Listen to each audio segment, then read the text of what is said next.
안녕하세요. 저는 서울에서 3살 된 딸아이를 키우고 있는 싱글맘입니다. 아이를 키우면서는 제 나이를 잘 안 헤아려보게 되는데 지금 가만히 생각해보니 저도 벌써 37살이네요. 오늘 유난히 힘든 날이었어요. 지친 몸으로 늦게 집에 돌아와서 혼자 홀짝홀짝 술 한잔 했네요. 엄마를 기다리다가 먼저 잠들었다는 아이 얼굴을 가만히 들여다보고 있자니 지금까지 살아온 인생이 주마등처럼 지나갑니다. 누구에게나 아이는 축복이고 선물이겠지만 저에게는 조금 더 특별한 아이거든요. 한 번도 제 이야기를 자세히 해본 적은 없었는데 오늘은 누구라도 붙잡고 넋두리 해보고 싶어졌어요.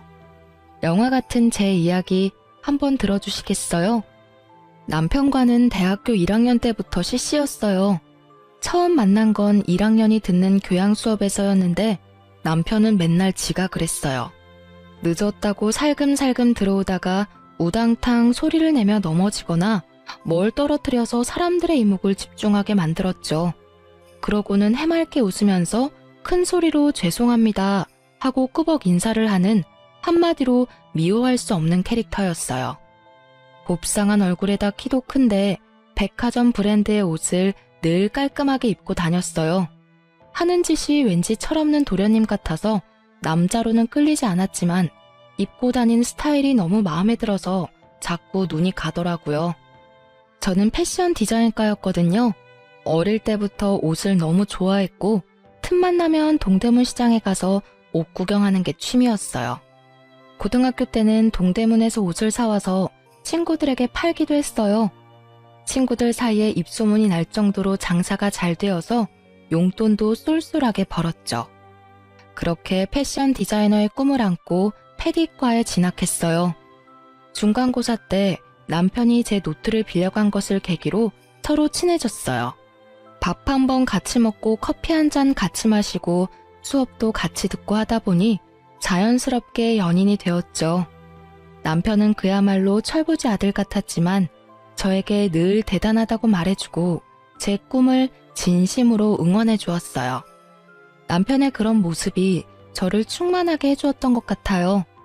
저는 대학을 졸업하자마자 대기업에 취업했지만 회사에서 하는 일은 제가 기대하는 것과는 많이 달랐어요. 정말 실망스럽고 몸도 마음도 너무 힘들었지만 얼른 돈을 모아서 제 쇼핑몰을 하겠다는 생각으로 하루하루 버티며 살았어요. 그동안 남편은 공익근무요원 복무를 마치고 졸업을 하게 되었는데 그제서야 취업 준비를 시작했어요.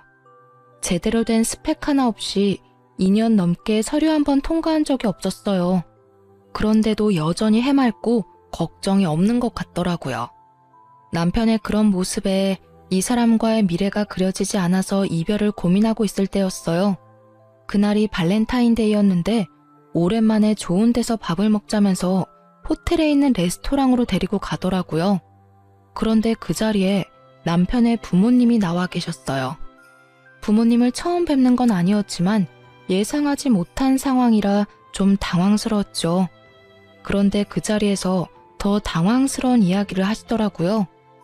아무리 봐도 이놈이 취업하긴 글렀고 남의 밑에서 일할 수 있는 놈도 아니다. 그래도 우리 집이 어렵지 않으니 지 사업해보라고 뭘 하나 차려주고 싶은데 이놈 혼자 하라고 하면 하는 족족 말아먹을 걸 내가 안다. 오래 지켜보니 진이 너는 내가 이놈보다는 믿을만 하겠더라. 이 양반이 너희 사업 자금을 대주시겠단다. 우리가 도와줄 테니 진이 너 현빈이랑 사업 한번 같이 시작해보면 어떻겠니? 초기 자금으로는 모자라지 않을 만큼 지원하시겠단다. 너희가 이만큼만 나왔는데 더 미룰 것 뭐가 있니? 그냥 너희 결혼해라.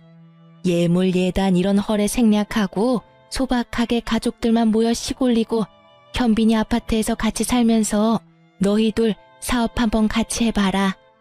남편의 집안 사정을 아주 자세히 알고 있지는 못했지만 경기도 근처에 대대로 물려받은 땅이 많고 20여 년쯤 전에 그 일부가 고속도로에 유입되면서 엄청난 보상을 받았다고 하더라고요. 친구들 중에는 남편 집안의 부를 부러워하거나 시기하는 애들도 있었지만 저는 사실 경제력을 알고 사귄 것도 아니었고 그를 만나면서 그 집안의 재산이 저와 관계 있는 일이라고 생각해 본 적은 없었어요. 그런데 이 남자랑 결혼을 하면 제 브랜드를 만들고 싶었던 꿈을 이룰 수 있다고 하는데 이게 현실 같지도 않고 한동안 그냥 멍해지더라고요. 그 자리에서 제가 무슨 이야기를 하고 무엇을 먹었는지 아직도 기억이 나지 않아요. 마치 꿈을 꾼 것처럼요. 이렇게 사업을 할 수 있는 기회는 제 인생에서 2번 다시 오지 않을 것 같아서 솔직히 붙잡고 싶긴 했는데 꼭 돈 때문에 결혼하는 것 같아 제가 너무 속물 같더라고요. 그래도 저희 부모님도 동의하시고 친한 친구들도 저를 지지해 주었어요. 너무 갑작스럽고 둘 다 아직 어리긴 하지만 너희는 가장 순수할 때 만나서 6년이나 만난 사이잖아. 그만큼 오래 연애했으니 결혼하는 게 당연하지. 그런가? 나 돈 때문에 결혼하는 거 아니겠지? 그럼 절대 돈 때문에 결혼하는 건 아니지. 이런 기회도 아무에게나 오는 게 아니야. 이런 기회를 제안받은 것도 네 복인 거야. 정말 감사하게 받아서 현빈이랑 같이 사업 잘해봐. 그 다음에 다 갚아드리면 되지. 안 그래? 그렇게 우리는 결혼하게 되었고 작은 사무실을 하나 얻어 인터넷 쇼핑몰을 시작했습니다. 고등학교 때부터 사입하던 실력으로 예쁜 디자인을 독점으로 잘 뽑아왔고 제가 직접 디자인한 자체 제작 상품들도 판매했어요. 오랜 시간 꿈꿔온 일이었기 때문에 밤낮 없이 일해도 힘든 줄 몰랐어요. 남편은 명목상 대표였지만 역시 사업에는 크게 관심이 없었어요. 그나마 다행인 건 그래도 제가 하자는 대로 군소리 없이 따라준다는 것이었죠. 온라인 마켓으로 시작해서 2년 만에 오프라인 매장도 열게 되었는데 그런 과정에서 부동산에 대해 좀 공부를 하게 되었어요. 이렇게 저렇게 부동산으로 재테크를 하다 보니 작은 상가도 몇 채 얻을 수 있었죠. 자산이 늘어갈 때마다 시부모님이 주신 사업 자금부터 갚으려고 했어요. 이렇게 자산을 키울 수 있었던 것은 시부모님 덕분이라고 늘 생각하고 있었기 때문에 이자까지 더해서 몇 번이나 돌려드리려 했죠. 또 그렇게 해야 진정으로 제 사업이라고 할 수 있을 것 같았어요. 그런데 시부모님은 언제나 단호하게 거절하셨어요. 대신 부동산 자산을 아들 명의로 해달라고 하셨어요. 부동산이라는 건 아무래도 여자보다는 남자 이름으로 되어 있어야지. 여자가 주인이면 세입자도 그렇고 공인중개사도 아주 쉽게 보는 법이야. 그래, 그런 건 어른 말 들어 손에 대는 거 하나 없어. 돈 갚을 필요 없고 상가 명의만 아들 이름으로 해라. 그걸로 대신해. 회사는 시부모님이 돈을 대줬으니 남편을 대표로 세웠다지만 제가 만든 부동산 자산까지 남편 명의로 하는 건 아무래도 좀 억울했어요. 그래도 초기 자금을 갚는 대신에 그렇게 해달라는데 냉정하게 거절할 수가 없더라고요. 집안에 괜한 갈등을 만들고 싶지도 않았고요. 이렇게 모든 게 순탄한 것 같던 저희에게 딱 한 가지 마음대로 되지 않는 건 바로 아이였어요. 결혼 5년 동안 피임을 하지 않았는데도 아이가 생기지 않았거든요. 임신이 안 되는 게 좀 신경이 쓰이긴 했지만 많이 걱정하거나 임신을 하기 위해 일부러 노력하지는 않았어요. 언제든 아이가 찾아오면 기쁘게 낳을 생각이었지만 둘 다 나이가 젊었고 무엇보다 저는 아직까지 사업에 더 욕심이 있었기 때문에 임신 자체가 그렇게 급하진 않았거든요. 그런데 시가에서는 제가 30살이 되는 해부터 임신에 대해 엄청 걱정하셨어요. 시어머니는 저만 보면 임신 이야기를 하셨고 시아버지는 외손주는 남의 자식이고 친손주가 있어야 집안의 대가 끊기지 않는다는 것을 늘 강조하셨어요. 너무 듣기 싫은 이야기였지만 옛날 분들이니까 그런가 보다 하고 그냥 넘기곤 했는데 진짜 짜증나는 건 손이 신우였어요. 신우는 원래 은행에 다녔는데 출산하고 나서 육아를 위해 그만두었대요. 아이가 어느 정도 큰 다음부터는 다시 일을 하고 싶은데 재취업이 쉽지 않아 스트레스를 적잖이 받은 모양이에요. 그래서 시부모님이 작은 카페를 하나 차려주었는데 직원을 두고 운영은 하고 있지만 본인이 그렇게 애정을 갖고 있는 것 같지는 않았어요.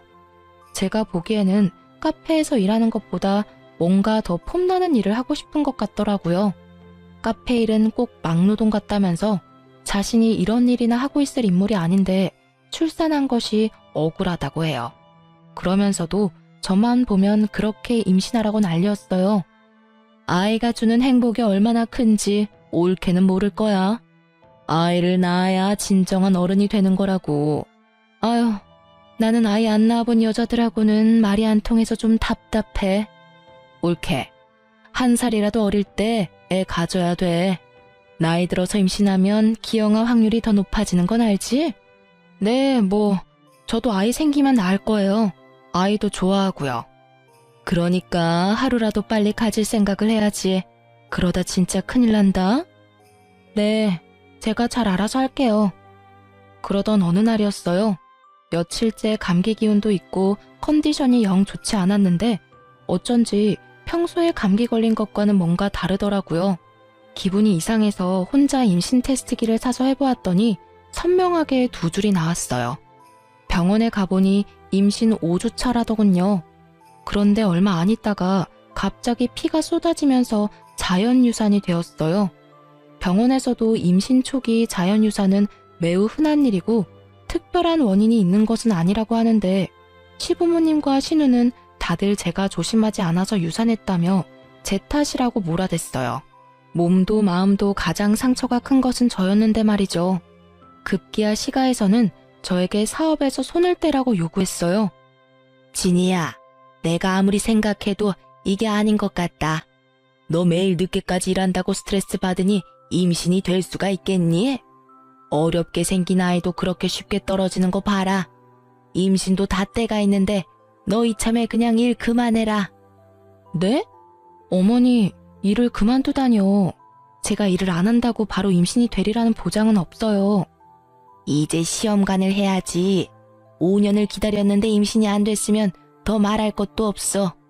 당장 일 그만두고 바로 시험관 해. 여자의 인생은 그저 애 낳고 잘 키우는 게 최고야. 어머니, 이 사업은 저한테 그렇게 쉽게 그만둘 수 있는 일이 아니에요. 제가 저 바닥부터 하나하나 차곡차곡 쌓아 올린 회사인데요. 또 지금 너무 잘 되고 있는데 이걸 어떻게 접어요. 아이, 그럼 이렇게 잘 되는 사업을 그냥 접기는 너무 아깝지. 그러니까 올케가 임신하고 애 키우는 동안 내가 그거 맡아서 잘해볼게. 그냥 접는 것보다 나한테 맡기는 게 훨씬 낫지. 올케 임신 여기서 더 늦어지면 진짜 큰일 난다.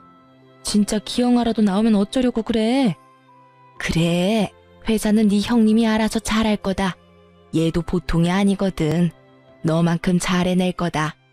그러니까 회사는 걱정 말고 너는 시험관에서 임신할 생각이나 해.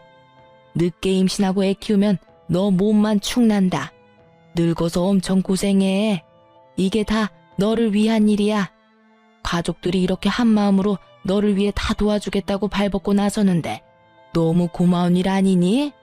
진이야, 넌 진짜 복도 많다. 이런 시댁이 또 어디 있니? 온전히 나를 위하는 것처럼 이야기했지만 유산을 한 제 몸을 걱정해주거나 마음을 살펴주는 사람은 아무도 없었어요.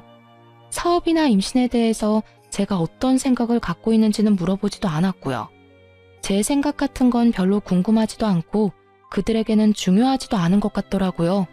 일방적으로 자신들의 생각과 계획을 강요하면서도 모든 게 다 너희를 위한 일이라는 말은 꼭 붙였어요. 괜한 분란을 만들고 싶지 않아서 그냥 생각해보겠다고 하고 그 자리를 피했어요. 만나는 일을 최대한 피하면서요. 그런데 어느 날부턴가 남편이 나서서 저를 설득하기 시작했어요. 아니, 설득이라기보다는 강요했다는 것이 더 맞는 표현이겠네요. 나는 항상 자기가 하자는 대로 다 하잖아. 나는 앞으로도 쭉 그럴 거야. 그러니까 이번 딱 한 번만, 진짜 딱 한 번만 엄마 말대로 하면 안 돼? 엄마 말이 아주 틀린 말도 아니잖아. 당신이 무슨 말 하는진 알겠는데 내가 임신이 안 되는 게 사업 때문이라는 건 도저히 납득할 수 없어. 임신이라는 게 혼자 하는 게 아니잖아. 우리 왜 임신이 안 되는지, 뭐가 문제인지 검사를 한번 받아보자. 그런 다음 시험관을 하든 뭘 하든 결정해도 되잖아. 그런데 다짜고짜 일을 그만두고 내 자리를 형님한테 넘기라는 건 말이 안 돼. 아니, 어차피 임신하면 일을 못하니까. 임신하면 왜 일을 못해? 그럼 우리나라에 일하는 여자들은 다 임신 못하니? 임신은 우리가 원할 때 우리가 결정해야 하는 거야. 사업도 마찬가지고. 아, 그냥 좀 따지지 말고 그냥 엄마 말 좀 들어. 그냥 놀고 먹고 살면 되는데 왜 그렇게 일 못해서 환장한 사람처럼 굴어? 엄마랑 누나랑 돌아가면서 맨날 나한테 전화해. 아주 지겨워 죽겠어. 아빠는 우리 집 대 끊길까봐 잠이 안 온대. 그놈의 대가 뭔지. 요즘 세상에 대가 끊긴 애 만회하는 게 말이 안 되잖아요. 시가 사람들에게 저는 그저 무능한 아들 대신 일해주고 자기 집안 대를 이어줄 아이를 낳아주는 사람이었어요. 그때까지는 피하기만 했는데 이제는 안 되겠다 싶어 시부모님을 찾아가서 말씀드렸어요. 어머니, 저는 당연히 아이를 낳을 생각이긴 하지만 지금 당장 시험관을 하고 싶지 않아요. 먼저 왜 임신이 되지 않는지 남편과 함께 검사는 받아볼게요.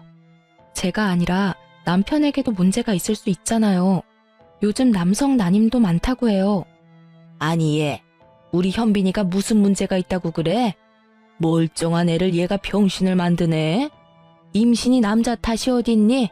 다 네가 일한다고 몸을 제대로 관리하지 않아서 임신이 안 되는 거지. 임신을 혼자 하는 것도 아니고 몸 관리는 저보다 현빈이가 더 안 하는 거 아시잖아요. 그건 검사 받아보면 알겠죠. 그리고 저에게는 지금 아이보다 사업이 더 중요해요. 물론 부모님이 도와주셨지만 제가 첫 삽부터 하나하나 제 손으로 쌓아올린 그야말로 제 자식 같은 회사입니다. 대표는 제가 아니지만 제가 다 키운 회사예요. 저는 그만둘 생각도 없고 형님에게 맡길 생각은 더더군다나 없습니다. 진작에 했어야 하는 일이지만 이참에 대표이사도 저로 바꿀 생각입니다. 뭐가 어쩌고? 참, 기가 차서 말이 안 나온다. 어쩜 이렇게 눈을 똑바로 뜨고 따박따박. 내가 나조차고 이런 소리 하는 거니? 다 너희들 좋으라고 하는 소리지? 됐다. 네 생각 아주 잘 알았다. 너 아주 잘났구나. 여자가 대표인 회사가 잘 돌아가겠다. 잘난 너희들 꼴도 보기 싫다. 앞으로 우리 집에 오지 마라. 시어머니는 기가 막힌다며 부들부들 떠시고 시아버지는 한마디도 안 하시다가 자리를 박차고 나가버리셨어요. 그전까지는 제가 한 번도 시부모님께 맞선 적이 없었어요. 충분한 초기 자금을 지원해 주셨다는 것 때문에 그분들에게는 저는 항상 빚을 진 기분이었거든요. 늘 고분고분하던 제가 이렇게 반기를 드니 당황하셨겠죠.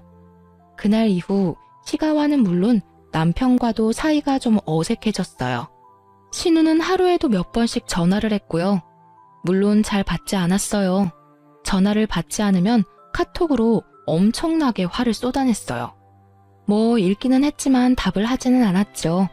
시가 식구들과 잘 만나지 않으니 소화도 잘 되고 은근히 편하더라고요. 남편하고도 좀 대면대면해지면서 대화도 잘 안 하게 되었는데 남편은 친구들과 술 마신다며 안 들어오는 날이 점점 더 많아졌어요. 저는 저대로 사업에 더 몰두했죠. 좀 더 사업을 확장하기 위해 사람도 많이 만나고 공부도 했어요.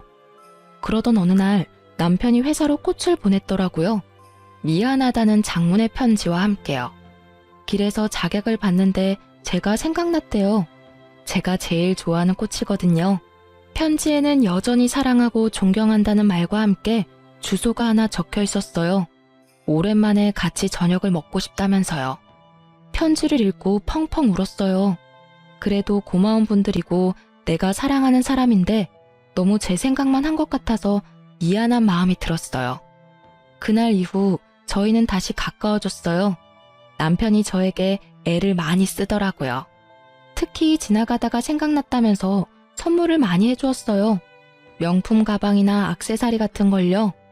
또 친구들과 발리로 서핑 여행을 다녀오더니 저와 같이 가고 싶다고 휴가를 내서 여행을 가자고 하더라고요. 거기 너무 로맨틱하더라. 남자놈들하고는 바에서 술 마시고 서핑하는 것밖에 안 했지만 자기랑 같이 가면 수영도 하고 마사지도 받고 시장도 가고 너무 재밌게 보낼 수 있을 것 같아. 그동안 촬영만 하러 갔지 제대로 놀러 간 적은 없었잖아. 일은 잠깐 놓고 나랑 실컷 놀다 오자. 자기한테도 일 생각 안 하는 그런 시간이 필요해. 그렇긴 한데 뭐 샘플 나와서 엄청 바빠질 텐데 그래도 될까? 딱 3일인데 뭐. 3일 동안 자기 없다고 회사 안 돌아가면 우리 회사 크게 잘못된 거야. 가끔 사장이 없고 그래야 직원들도 숨통이 트이지. 안 그래? 정말 그동안 신상품 촬영을 하거나 물건 구매를 하러 간 적은 있어도 여행을 위해서 어딜 가본 적은 없었어요. 그렇게 남편이 강제로 끌고 가다시피 해서 3박 4일 동안 일 생각 하나도 안 하고 정말 놀다만 왔어요. 문득 남편이 갑자기 이렇게 잘해주는 게 좀 이상하다 싶은 생각이 들기도 했지만 어쨌든 그 순간만큼은 너무 행복했어요.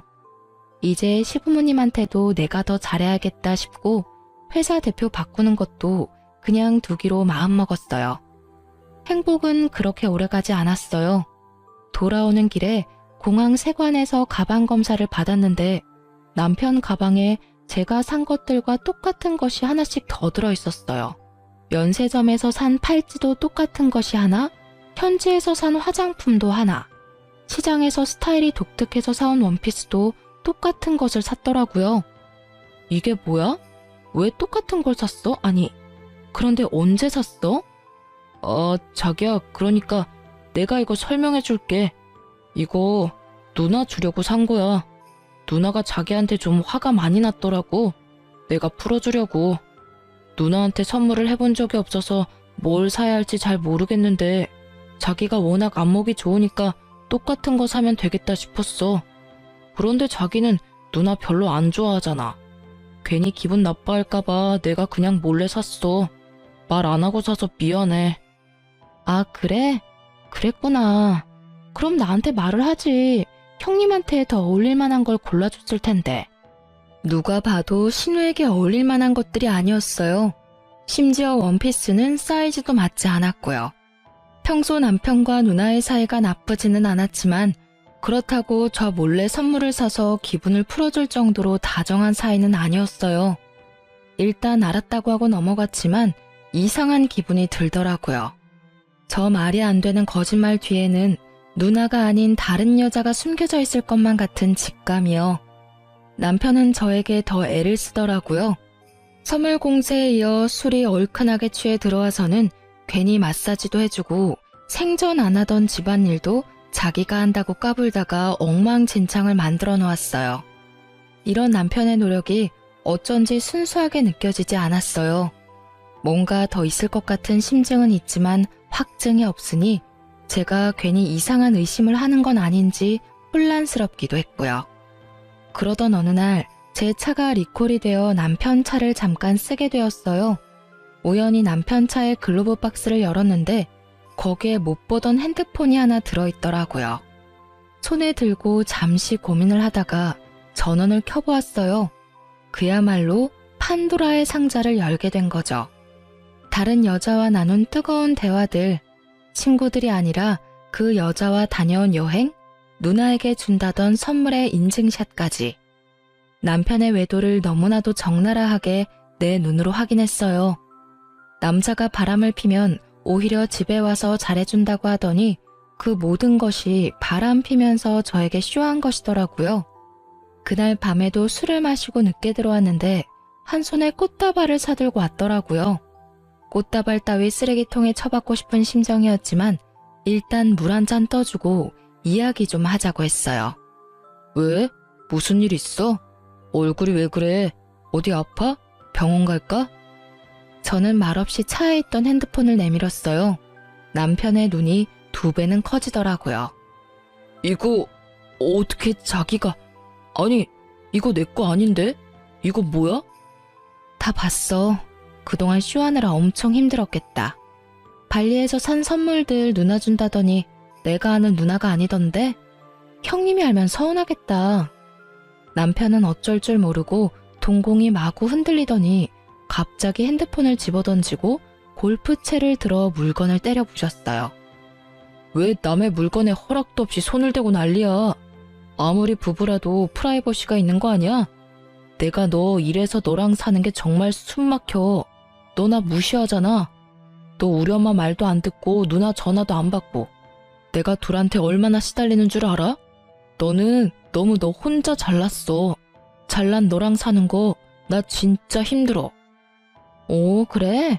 그랬구나. 나는 나만 너랑 사는 게 힘든 줄 알았는데 너도 그랬다니 다행이다. 이제 그만 살면 되겠네. 이렇게 마음이 잘 맞을 줄이야. 남편도 그랬지만 시가에서도 남편이 바람핀 것은 모두 제 탓이라고 하더라고요. 제가 남편과 시가를 무시하고 그놈의 임신도 하지 않았기 때문이라고요. 저는 그 길로 짐을 정리하여 집을 나왔고 남편의 외도를 사유로 이혼 소송을 냈어요. 부동산 자산은 남편 명의로 되어 있지만 제가 전적으로 형성한 것이니 제가 가져올 수 있도록 재산 분할을 청구했죠. 굳게 마음을 먹고 준비를 단단히 했지만 제대로 싸워보지도 못하고 허탈하게 끝이 났어요. 이혼 소송을 낸 지 한 달도 채 되지 않았을 때 남편이 새벽에 만취한 상태로 무단횡단을 하다가 교통사고를 당했거든요. 병원으로 옮겨져 3일 동안 의식이 없다가 결국 세상을 떠났어요. 정말 믿기지 않는 일이었죠. 시가에서는 이번에도 저 때문에 남편이 죽었다고 몰아세웠어요. 제가 이혼 소송을 내서 남편이 극도로 스트레스를 받았다면서요. 남편은 여자하기 나름인데 한 번쯤 용서하고 다독이지 못한 제가 천하의 나쁜 년이라며 원망했고 너도 벼락 맞아서 죽으라면서 저주하고 갖은 욕설을 퍼부었어요. 시어머니에게 뺨을 얻어맞기도 하고 머리카락을 뜯기기도 했어요. 남편의 사망은 저에게도 충격이었어요. 이혼의 귀책은 남편에게 있었지만 정말로 제가 소송을 낸 것 때문에 남편이 죽었다는 생각에 엄청난 죄책감이 들었어요. 그래서 욕하면 욕하는 대로, 때리면 때리는 대로 그냥 당하고 있었어요. 그들 말이 다 맞는 것 같더라고요. 그냥 이들 앞에서 내가 죽어버리면 이들에게 좀 위로가 될까? 그렇게 하면 내 죄를 용서받을 수 있지 않을까 하는 생각도 해봤고요. 시가 식구들은 저를 장례식장에 들어오지도 못하게 했어요. 그래도 저는 차마 장례식장을 떠날 수가 없어서 3일 내내 장례식장 밖에서 앉아 울고 있었어요. 장례식장 밖에서 울고 있는 저를 찾아오는 사람은 손이 신우밖에 없었어요. 그것도 한두 번이 아니라 집요하게 찾아왔죠. 옳게, 그 회사는 우리 현빈이 명의로 되어 있고 초기 자본금도 다 아버지가 대줬다는 거 잊지 않았지? 그러니까 서로 얼굴 붉히지 말고 미리 회사 정리하고 나가줬으면 좋겠어. 나중에 이야기해요. 나중에 이야기한다고 달라질 게 없어. 이게 내가 올케랑 상의하는 건 줄 알아? 그래도 그간에 정이 있어서 올케가 정리하라고 내가 기회를 주는 거야. 장례식장 밖에서 울고 있는 저를 찾아와 하루 종일 그 이야기를 했어요. 장례가 끝난 이후에도 시도 때도 없이 전화하고 전화를 받지 않으니 수십 통의 카톡을 보내더라고요. 남편이 죽은 것이 본인이 회사를 차지할 수 있는 절호의 기회라고 생각하는 것 같아 보였죠. 신우의 집요한 요구에도 입을 꾹 다물고 있었고 전화나 카톡 폭탄에도 별다른 반응을 하지는 않았지만 정말 처음에는 그렇게 하려고 했어요. 남편이 나 때문에 죽었는데 제가 무슨 낯으로 남편과 함께 운영했던 회사에서 계속 일을 할 수 있겠나 싶어서요. 장례를 마치고 오랜만에 회사에 출근해서 오래 같이 일한 직원들과 함께 식사를 하면서 앞으로 회사가 이러이러하게 될 것 같다고 말을 했죠. 당분간은 대외비로 해달라는 당부와 함께요. 아니 이사님, 그게 무슨 말씀이세요? 이 회사가 이사님에게 어떤 회사예요? 그걸 왜 그 집에 넘겨요? 안 돼요 이사님, 정신 차리세요. 대표님이 돌아가신 건 너무 슬프고 안타까운 일이지만 그게 왜 이사님 때문이에요? 저희가 모른 척하고 있었지만 소문 들어서 다 알고 있어요. 바람을 피운 것도 대표님이고 술 먹고 무단횡단하다가 사고를 당한 것도 대표님이 잘못한 거잖아요. 미리 말씀드리지 못했지만 저희 직원들이 대표님이 다른 여자 만나는 거 본 적 있어요. 그래서 회사에 소문도 돌았고요. 대표님이 이사님과 여행 가신다고 할 때 저희 다 경악했어요. 두 분 이혼하신다는 소문에 저희가 얼마나 다행이라고 생각했다고요. 이런 거 미리 말씀드리지 못해 정말 죄송해요. 네, 이사님. 절대 안 돼요. 저희 지켜주셔야죠. 대표가 바뀌면 저희 다 그만둘 거예요. 그럼 이 세상에 우리 브랜드 없어지는 거예요. 제발 정신 차려주세요. 저희 회사 지켜주세요. 이사님 피땀으로 만든 회사잖아요. 직원들의 말에 갑자기 정신이 번쩍 들더라고요. 정말 그랬어요. 남편이 죽은 건 너무 슬프고 안타까운 일이었지만 정말 그가 저 때문에 죽은 건 아니었어요. 바람을 피운 것도 그였고 시가 사람들 말대로 제가 남편이 바람핀 것을 용서해야 할 이유 같은 건 하나도 없었어요. 술을 먹은 것도 무단횡단을 한 것도 그래서 죽은 것도 제 잘못이 아닌 그의 잘못이었어요. 여기까지 정리가 되고 나니 내가 일군 이 회사는 절대 뺏길 수 없다는 생각이 들었어요. 회사뿐만 아니라 그동안 내 피와 땀으로 만든 재산도 다 찾아와야겠다고 마음먹었어요. 그동안은 소화도 안 되고 구토가 나서 잘 먹지도 못했는데 갑자기 기운이 솟으면서 이것저것 먹고 싶은 것도 생기고 밥도 잘 챙겨 먹고 다녔어요. 남편이 사망하면서 이혼 소송은 무효가 되었고 상속으로 재산을 정리해야 했어요. 우리 부부는 아이가 없었기 때문에 저와 시부모님이 남편의 재산을 공동으로 상속받는 상황이 되었죠. 법적으로 시부모가 각각 1이고 저는 1.5가 되어서 결과적으로는 시부모가 더 많이 가져가는 모양새가 되더라고요. 상속의 규모도 그렇지만 어떤 것을 나눌 것인가도 신중해야 했어요. 자칫 잘못하면 상속세 폭탄만 맞게 되고 제 손에 쥐어지는 것이 없겠더라고요. 어찌된 영문인지 남편의 재산을 정리하는 와중에 저는 모르고 있었던 재산이 꽤 나타났어요. 알고 보니 시아버지가 세금을 피해보려는 목적으로 남편 이름으로 된 계좌를 만들어 적지 않은 현금을 넣어두었어요. 또 시부모가 신우에게 차려준 카페도 남편의 명의로 되어 있었어요. 부동산은 남자 명의로 되어 있어야 한다는 것이 시아버지의 신념인데 본인 이름으로 하자니 세금이 걸리고 사위는 남의 자식이니 못마땅하고 자기 자식인 아들 이름을 걸어둔 모양이에요. 이 재산들은 현빈이도 잘 몰랐던 내 재산이다. 내가 만들어 온 재산이란 말이다. 이건 네가 손댈 수 없다. 네 상속분에서 이 부분은 다 우리에게 돌려놔라. 내 아들이 너 때문에 죽었는데 이런 것까지 네가 다 가져간다면 그게 사람이겠니? 인두껍을 쓰고 어떻게 그래? 마음 같아서는 한 푼도 안 주고 쫓아내고 싶건만 평생 놀고 먹는 것밖에 할 줄 모르는 사람이었어요. 이 사람 앞으로 된 재산 다 제가 만든 것들입니다. 긴 말하지 않겠습니다. 법대로 하시죠. 남편이 상속받은 것보다 제가 불린 재산이 훨씬 많습니다. 제 것 분명하게 내놓으셔야 할 겁니다. 저런 사람 같지도 않은 것 같으니라고. 다 우리가 준 돈으로 시작한 것들인데 거기에 네 것이 어디 있어? 우리가 아니었으면 네가 무슨 재주로 그렇게 할 수 있냐고. 시부모는 거품을 물고 저를 비난했지만 저는 눈 하나 깜짝하지 않았어요. 당당했거든요. 처음에 시부모님이 돈을 내어주신 것은 맞지만 몇 번이나 돌려드린다는 걸 고사하고 거절한 것은 그분들이었으니 그 돈에 대해서는 제가 주눅들 이유가 없더라고요. 사실 결혼 생활 내내 뭔가 빚진 것 같은 기분 때문에 저도 시가에 적지 않은 노력을 했어요.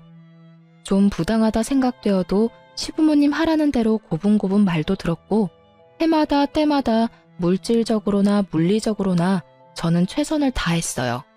더군다나 밤낮으로 일해서 재산을 만들었고 매일 놀고 먹기만 하는 한량 같은 남편의 재산까지 제가 착착 불려주었잖아요.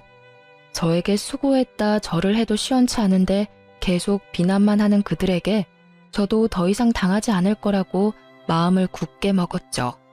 제가 기여한 부분들을 증명해서 재산을 가져오기 위해 변호사를 고용하고 소송을 준비했어요. 변호사가 대리를 하지만 그래도 소소하게 신경 쓰고 자료를 찾고 준비해야 하는 일도 너무 많았죠. 그 와중에 회사는 계속 운영이 되어야 했으니 이런저런 스트레스가 너무 많아서 몸도 마음도 지쳐갔어요. 회사 하나만 지키고 나머지는 다 포기하고 싶은 생각이 들다가도 욕먹고 머리채 잡히고 얻어맞고 있던 순간들을 생각하면 바늘 쌈지 하나라도 더 빼앗아 오고 싶은 오기가 생기더라고요. 그야말로 악으로 깡으로 버텨가던 어느 날, 그날따라 유난히 피곤해서 아침에 일어나기가 너무 힘들었어요. 그래도 억지로 몸을 일으켜 회사에 출근한 것까지는 기억나는데 나중에 들어보니 제가 사무실 앞에서 쓰러졌다고 하더라고요. 직원들이 구급차를 불러 응급실로 옮겼다고 해요. 응급실에서 눈을 떠서 이게 무슨 상황인지도 파악이 잘 안 되는 와중에 의사에게 또 엄청난 이야기를 듣게 되었죠. 환자분, 이제 정신이 좀 드시나요? 임신 중이셔서 저희가 바로 약을 쓰지는 못했습니다. 큰 이상이 있는 건 아니고 과로로 의식을 잠시 잃으신 거라 수액 처치를 해드렸습니다. 나머지 수액 다 맞으실 때까지 좀 쉬시면 회복되실 겁니다. 다행히 아기에게는 전혀 지장이 없습니다. 그래도 임신 중에는 너무 과로하지 않으셔야 해요. 네? 지금 뭐라고? 아기? 임신이요?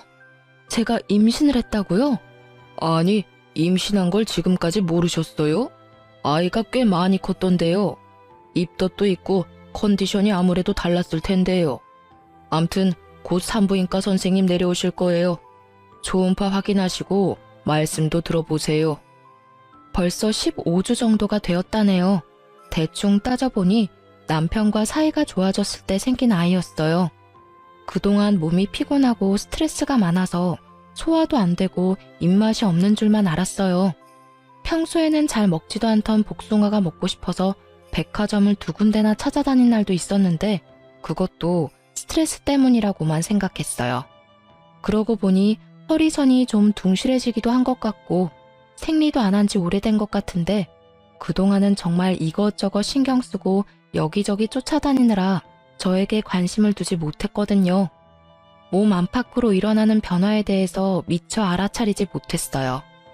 처음에는 정말 하늘이 무너지는 기분이었어요. 아이라니.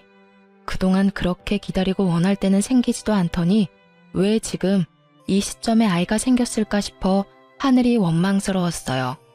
더군다나 남편은 죽었는데 아빠 없는 아이를 혼자 키운다는 게 자신도 없고 막막하기만 하더라고요.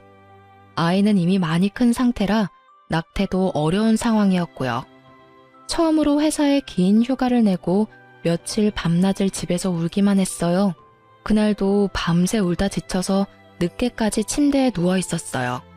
갑자기 제 배에서 뭔가 움직이는 느낌이 들더라고요. 잠옷을 걷고 가만히 배를 살펴보니 한 번씩 볼록볼록 튀어나오기도 하고 또 부르르 떨리기도 했어요. 그게 태동이더라고요. 아, 그때의 기분이란 정말 말로 표현할 수가 없었어요. 너무 신기하기도 하고 귀엽기도 하고 한참을 크크 웃으면서 손가락으로 아기의 움직임을 따라다녔어요. 아기가 온몸으로 저에게 이야기하는 것 같았어요. 엄마, 나 여기 있다고. 엄마랑 잘 살고 싶다고. 엄마는 아기가 있는 줄도 모르고 여기저기 치이면서 전쟁을 하고 있었는데 그 와중에 혼자서 건강하게 제 뱃속에서 자라왔다고 생각하니 너무나도 아기가 대견해서 눈물이 쏟아졌어요. 지금까지보다 더 큰 소리로 엉엉 목 놓아 울었어요. 아기에게는 한없이 부끄러운 못난 엄마였지만 저 배꼽 아래서부터 단단하게 힘이 들어왔어요. 이제 더 이상 울지 않아도 될 것 같았어요. 세상에서 제일 강한 사람이 된 것 같았거든요. 우리 아기, 엄마에게 와줘서 고마워. 엄마가 널 지켜줄게. 엄마랑 행복하게 살자. 라고 속으로 다짐했죠. 뱃속의 아이는 딸이었어요. 우리 딸의 존재가 밝혀지면서 거짓말처럼 그 복잡한 싸움들이 다 해결되었어요. 직계 가족이 생겨서 남편의 재산은 뱃속의 아이와 제가 100% 상속하게 되어 시부모와 지리멸렬하게 싸울 필요가 없어졌어요. 저는 그저 잘 먹고 마음 편안하게 지내면서 아이가 건강하게 태어날 수 있도록 지켜주기만 하면 되었어요. 그렇게 임신 타령을 하던 시가 식구들은 제가 임신했다는 소식에 얼굴이 하얗게 질리더라고요. 물론 이번에도 신우가 쌍심지를 들고 나서긴 했죠. 그렇게 안 생기던 아이가 갑자기 생겼다고? 그거 현빈이 아이가 아닐 수도 있잖아. 네가 바람 폈을지 누가 알아? 친자 확인해야지. 좋아요. 친자 확인해드리죠. 하지만 여기까지예요. 저는 더 이상 여러분들의 그 어떤 요구에도 응하지 않을 겁니다. 이제 남편이 없으니 서로 얽히지 말고 각자의 인생 잘 살아가는 것으로 해요. 그게 무슨 말도 안 되는 소리니? 엄연히 우리 손주가 있는데 핏줄이 끊어질 수 있는 줄 아니? 지금 제가 동의를 구하는 줄 아세요? 나머지 모든 절차는 각자 변호사와 해결하기로 하죠. 양수 검사를 통해 친자임을 확인했어요. 신우가 늘 그렇게 걱정하던 기영아 검사도 함께 했네요. 선천적인 유전자 이상 없이 아주 건강하다는 것과 99.9% 친자라는 당연한 결과서는 변호사를 통해 전달했어요. 아이와 친정 부모님과 함께 살 집을 새로 구했어요. 좀 더 넓고 마당도 있어 아이가 뛰어놀 수 있는 곳으로요. 이사도 하고 집도 꾸미느라 몸은 힘들었지만 아이를 만나고 함께 살 생각에 하루하루 설레고 신이 났어요.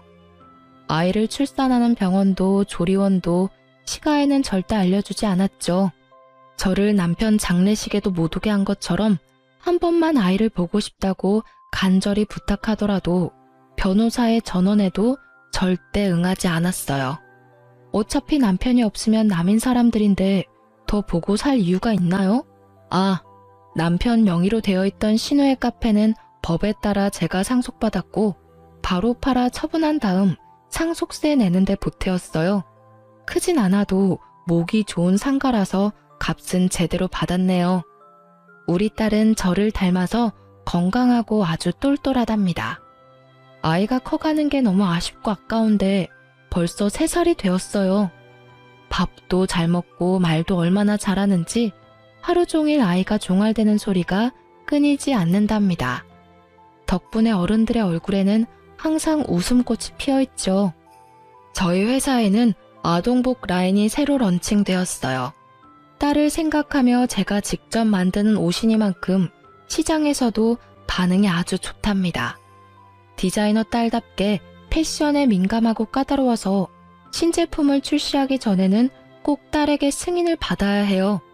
그러다 보니 저희 회사에서 제일 공을 들이고 있는 것이 아동복이 되었답니다. 이렇게 최선을 다해 키우고 있지만 한 번씩 아빠가 없는 것에 대해 아이가 어떻게 받아들이게 될지를 생각하면 가슴이 먹먹해지곤 한답니다. 아이가 어린이집을 다니기 시작하면서 아빠에 대해 물어볼 때가 많아졌거든요. 처음에는 아빠가 뭐냐고 물어보더니 그 다음부터는 우리 집은 왜 아빠가 없는지, 아빠가 어디 갔는지, 아빠는 어떻게 생겼는지 등등 물어보더라고요. 아빠는 하늘나라에 있는데 거긴 멋있고 좋은 사람들이 가는 곳이라고, 거기서 언제나 우리를 지켜보고 있다고 이야기해 주었어요. 아빠의 사진도 보여주고 결혼식 비디오도 보여주었어요. 아이가 커가면서 아빠의 죽음과 우리 집의 상황을 건강하게 이해하고 받아들일 수 있도록 도와주는 것이 저의 숙제겠죠. 그래도 정말 우리 딸은요, 열심히 살아온 저에게 하늘이 준 선물이에요. 남편에 대해서는 아직도 분노와 원망이 더 크고 남편의 부재가 너무 크게 느껴져서 뼛속까지 외로운 날도 있지만 우리 딸은 그가 마지막으로 저에게 준 선물이라고 생각하고 있어요. 그가 준 수많은 선물 중에서 제일 마음에 드는 소중한 선물이요. 우리 딸 진짜 저에게 특별한 아이죠? 혼자서 아이를 키우며 일하는 것이 쉽지만은 않지만 저 열심히 그리고 씩씩하게 살아갈 겁니다. 그래서 우리 딸 보란 듯이 잘 키울 거예요. 여러분, 저 응원해 주실 거죠? 지금까지 제 사연 들어주셔서 감사합니다.